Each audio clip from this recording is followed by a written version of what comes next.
Welcome to computer class. आज की class में हम आपका चैप्टर नंबर 3 स्टार्ट करने वाले हैं, जिसका नाम है एडवांस एमएस वर्ड। यहाँ एडवांस एमएस वर्ड आपको शब्द दिया हुआ है। सबसे पहले आपको ये पता होना चाहिए कि एमएस वर्ड होता क्या है।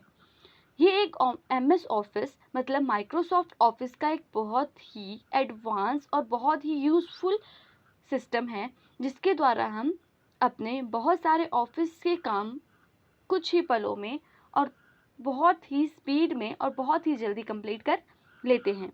Advance MS word Microsoft word हमारा एमएस ऑफिस का पार्ट होता है। अब एमएस वर्ड होता क्या है और इसका यूज़ किस लिए किया जाता है।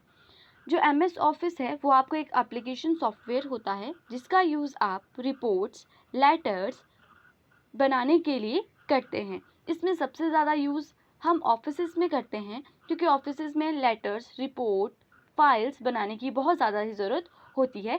इसीलिए हम ज़्यादातर ऑफिसेज़ में एमएस वर्ड का यूज़ करते हैं। अब हम चैप्टर को शुरू करते हैं, जिसमें सबसे पहला पॉइंट आपके पास हेडर एंड फूटर है। एडवांस का मतलब है आधुनिक। जो आधुनिक चीज़ें आपके पास एमएस वर्ड में आई हैं, इसमें आपको वो पढ़नी है और उन्हें समझना भी है। तो हेडर एंड फुटर होता क्या है? ये भी एक एमएस वर्ड का ही एक ऑप्शन होता है, जो हमें इंसर्ट टैब में मिलता है। जैसे ही आप इंसर्ट टैब पर ओके करते हो, फर्स्ट ऑप्शन आपके पास एमएस वर्ड में हेडर एंड फुटर का खुलता है। चलिए अब इसे एक्सप्लेन कर लेते हैं, हेडर एंड फुटर होता क्या है। You can make your document look professional and polished by utilizing the header and footer section। मतलब आप हेडर और फूटर का यूज़ करके अपने डॉक्यूमेंट को, जो आपका लेटर होता है, अपना कोई भी डॉक्यूमेंट होता है, कोई भी दस्तावेज़ होता है, उसे आप एक प्रोफेशनल लुक दे सकते हो और उसे एक बहुत ही अच्छी लुक दे सकते हो, एक बहुत ही अच्छा बना सकते हो, जिससे वो बहुत ही अट्रैक्टिव लगेगा, जिसमें आपके पास हेडर एंड फूटर सेक्शन का यूज़ आप कर सकते हो। The header is a section of the document that appears in the top margin, while the footer is a section of the document that appears in the bottom margin। मतलब जो आपको header है, header शब्द से ही हमें पता चल रहा है, हेडर मतलब हेड, जो आपके डॉक्यूमेंट के ऊपर बनता है, जो आपके ऊपर वाले मार्जिन पर दिखाई देगा, वो आपके पास हेडर होगा। और फूटर, फूट क्या होता है? हमारे पैर। फीट क्या होता है? हमारे पैर, मतलब बॉटम की साइड, जो आपकी नीचे लाइन दिखाई देगी, उस पर हमें हेडर एंड फूटर का पता चल जाएगा। मतलब जो आपके डॉक्यूमेंट के ऊपर होगा वो हेडर, जो आपके डॉक्यूमेंट के बॉटम में होगा, नीचे होगा, वो आता है फूटर। वैसे ही अब हम नेक्स्ट चलते हैं to insert a header and footer. मतलब जब हेडर और फूटर को इंसर्ट करना चाहते हो, मतलब अपने डॉक्यूमेंट में लाना चाहते हो, तो आपको इसके लिए क्या क्या स्टेप्स उठाने पड़ते हैं। सिलेक्ट द इंसर्ट टैब, जैसे मैंने आपको पहले बताया। जैसे आप यहाँ पर ड्राइंग में भी देख सकते हो, होम के आगे आपको एक इंसर्ट टैब दिख रहा है, जिसके पास एक एरो भी लगा हुआ है। जब आप इंसर्ट टैब पे क्लिक करोगे तो आपको इस तरह हेडर एंड फूटर के ऑप्शन खुलेंगे।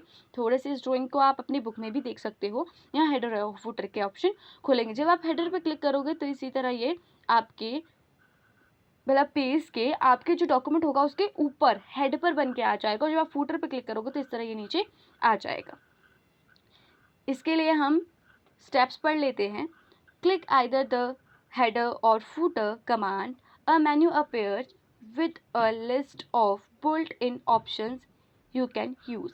मतलब जब हम हेडर और फूटर पर क्लिक करते हैं तो हमें एक लिस्ट बन के आ जाती है, जिसका यूज़ हम और अपनी लिस्ट को देखकर उसमें और चीज़ें ऐड करना चाहते हैं तो आप कर सकते हैं। यहाँ सबसे ज़रूरी बात ये होती है कि हेडर और फूटर का यूज़ हम जिस तरह हम हेडर और फूटर का यूज़ अपने डॉक्यूमेंट को अट्रैक्टिव बनाने के लिए करते हैं, वैसे ही हम हेडर और फूटर का यूज़ किस लिए कर सकते हैं। हेडर और फूटर जब हमारे पास आते हैं तो इसमें हमें हमारे डॉक्यूमेंट के नेम भी दिखाई देते हैं, पेज नंबर दिखाई देता है और डेट भी दिखाई दे सकती है। इसके बाद और करके जो नीचे दिया हुआ है, left click blank on section it, select it. मतलब जब आप अपने माउस के लेफ़्ट क्लिक करते हो ब्लैंक पेज पे, तो भी आपके पास हेडर और फुटर आ जाते हैं, जिससे आप हेडर और फुटर चूज़ कर सकते हो। आज की क्लास में मैंने सिर्फ आपको हेडर फुटर का मतलब समझाया है और किस तरह से इंसर्ट टैब में जाकर आप ओपन कर सकते हो ये समझाया है। और हेडर और फुटर में आपके पास डेट, टाइम और आपके डॉक्यूमेंट के नेम भी आते हैं। आज की क्लास में इतना ही। नेक्स्ट क्लास में हम इसके आगे मतलब इसके नेक्स्ट टॉपिक को एक्सप्लेन करेंगे। Thank you.